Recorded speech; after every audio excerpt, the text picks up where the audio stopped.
friends. Thank you so much for joining me today. This is Gina, your angry waitress here on YouTube. We are here today to do a server rant. We're going to talk about 10 things your server wished you knew. All right, make sure you stay tuned to the end of the video for your guest check. I got my drink. Everybody grab a drink and let's get this thing started. Okay, so most of you know that I am quite the veteran of the service industry. I have been serving for over 4 decades of my life. There are a million things that I wish people knew about the business. It takes quite a lot of energy, patience, problem solving, along with a really good sense of humor. My coworkers have become my family, my customers, my very good friends.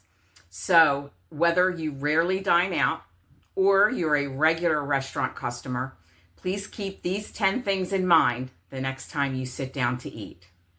Okay, these are going to be in no particular order. However, they all are very important. Please bear with me as I have some notes that I'm going to be referring to. Let's start with the first thing I have here, and it is pretty important. And it is, if you can't afford to tip, you cannot afford to go out to eat.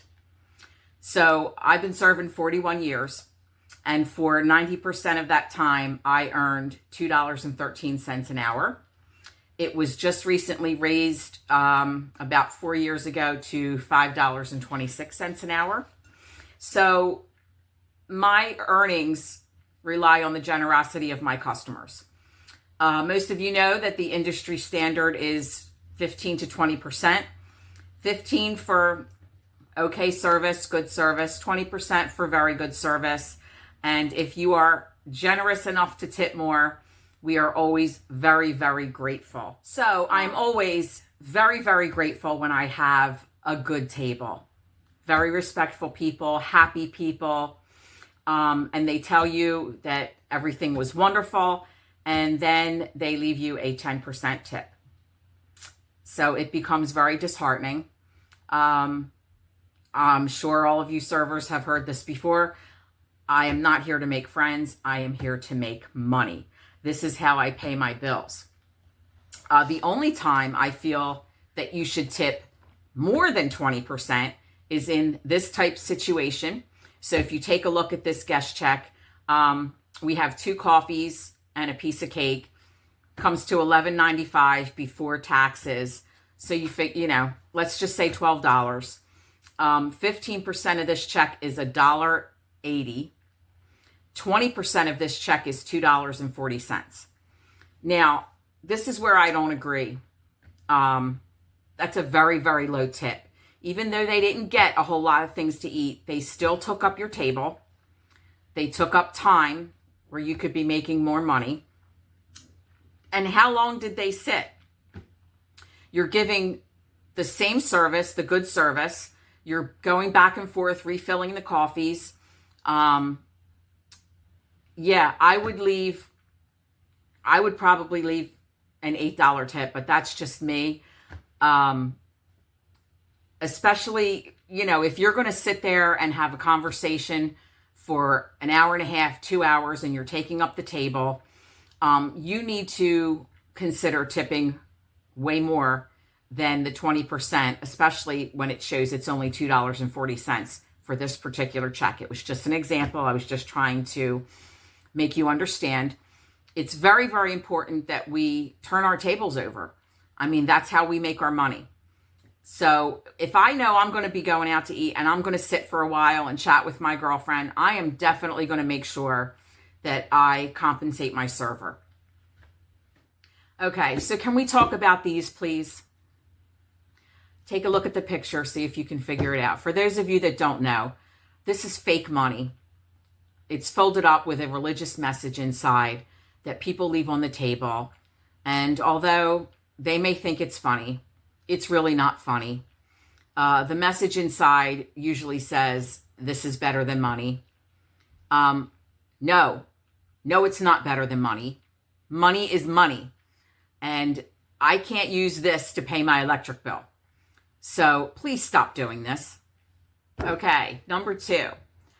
The appropriate response to a greeting is not coffee. I cannot tell you how many times this happens to me throughout the night. I know you don't care how I'm doing, and frankly, I don't care how your day has been, but I'm trying to be kind. I'm trying to converse with you. Then you can tell me what you want to drink after that, but please acknowledge me when I acknowledge you. You don't have to talk to me the rest of the time unless you have questions about your menu or questions about your order. Okay, we are on to number 3, which is if you are done eating, please leave. Now, obviously, a little post-meal conversation is fine, but when it starts to stretch out into long periods of time, you're taking away the opportunity for me to make more money. If you choose to sit and linger or camp out, as we call it, then please be prepared to compensate your server for that table. Again, she could turn that table over many more times, and she needs to be compensated for it. Quick little scenario. A few years ago, I was waiting on these 2 women for dinner, and I think they came in between 4 and 5 o'clock. I'm not sure, but it was the very beginning of my shift, and they were very, very slow eaters, which is fine because that happens. And I gave them the check, and they did not leave. Literally. My shift was about to be over, and they sat for the entire rest of my shift. We had a line out the door that night. It was very, very frustrating that I was not able to turn that table over, and I worked my entire shift minus 1 table, which affected me a great deal financially. So please be aware of this and be prepared to tip your server a little bit extra, or if you're done, just leave. Okay, number 4, which is my personal number 1 pet peeve. Please stop seating yourself. Now, I have done an entire rant on just this subject. You'll find it down in my videos. And please, there's so many things that go wrong when you decide you want to seat yourself. Number 1, to me, it's very, very rude, very disrespectful. 90% of the time, I'm not speaking for all restaurants, but the ones that are a wait to be seated restaurant, there's going to be a hostess up front. She's there to seat you. She knows how everything's running. She knows whose turn it is. She knows who just got a table and who's ready to get a table. Please stop seating yourself. If you want to learn more about this, go check out my other video. Okay, number 5. When people applaud a broken dish. Such a blank hole move. I've seen servers practically die of embarrassment because some idiot had to start clapping after a server made a mistake. Please grow up. It's not an injured ball player limping off the field. It's a hardworking, overworked, and underpaid person who just had an accident. Stop clapping your hands when someone breaks a dish.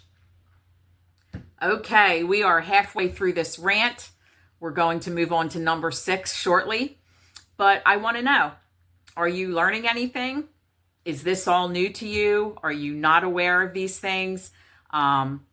Do you have comments about them? Do you agree with me or disagree? Let me know down below. So we're going to go on to number 6, and that is you ask your table if you need another minute. So it looks like they could possibly be ready. You don't want them to wait any longer than they have to. So you approach the table and you say to them, how are we doing? Is everyone ready to order? And they're like, yeah, we're ready. One person gives you their order. The other person decides to open the menu and say, you know what? I still can't decide between this and this. And no, don't do that, please.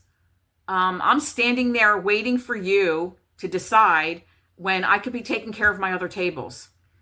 I will give you all the time you need. I will answer any questions you have about the menu. But please, if you're not ready, don't make the server stand there and wait for you. Okay, number 7. Please make room for your food. I cannot tell you how many times this happens to me on a daily basis. It's just common courtesy. It's being aware of what's going on. As most of you know, the plates that we carry are very, very heavy. Some of them can be very hot. When I'm trying to serve you your dish, please move whatever is in front of you. I cannot magically make your iPhone and your Pepsi disappear. You see me struggling with a very heavy plate. I'm trying to put it down, and there's no connection whatsoever. Like, you're oblivious. Some people actually stare at me, and they want to see what I'm going to do. I'll tell you what I'd like to do. I'd like to plop it right down on top of their phone, but I don't. I will put the dish down on something that's next to me. I will move their things. And I don't get, oh, I'm sorry, oh, I forgot, or no. Complete disrespect. Please be aware of this. And if you're eating your salad or soup before your meal comes out and you want to keep it, just move it to the side. It's no big deal. And if you're done with it, I'm going to take it away. I just need a place to put your food down. Move your keys. Move your drink. Move your phone. That's all. Very simple. Okay, friends. Number 8 is don't be the late diner. Let's just say the restaurant's closing at 10. You decide to come in at 10 of, 5 of, and you get there and you're like, yay, they're still open. Like, I don't understand people. I really, really don't.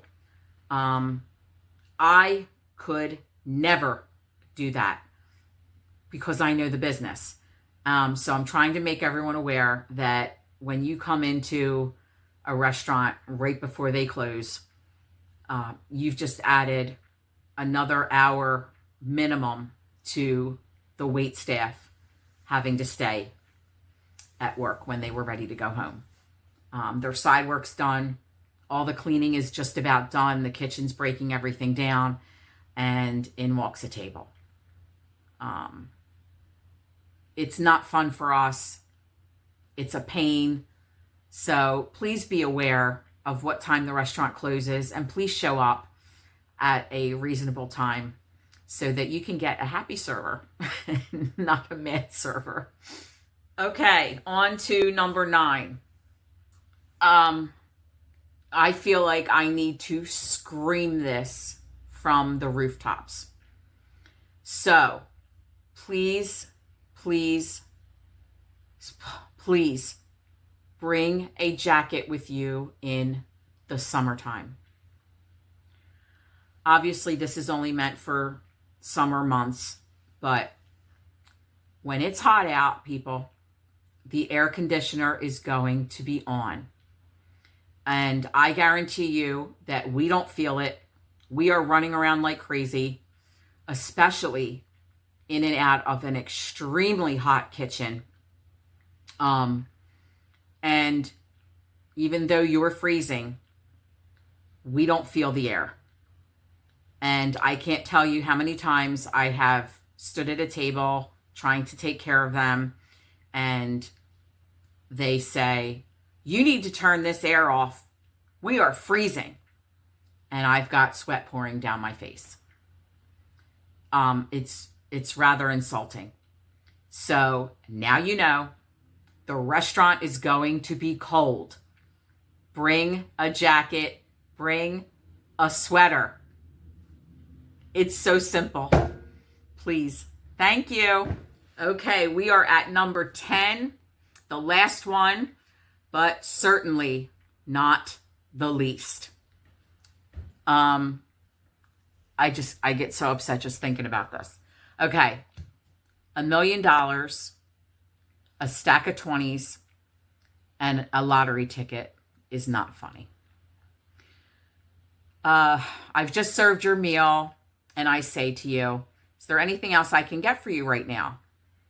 And inevitably, someone always says, yeah, $1 million. Or, how about a stack of 20s? You got a winning lottery ticket? Oh my God.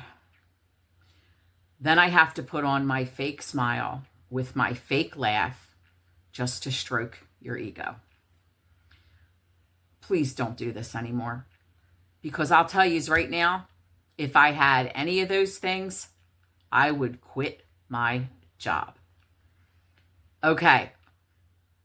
End of my rant. Oh, stay tuned. I do have one honorable mention coming up. Okay, friends, thank you for sticking around this long. I just want to mention very quickly an honorable mention to go along with this rant, and that is to please consider tipping on your takeout orders.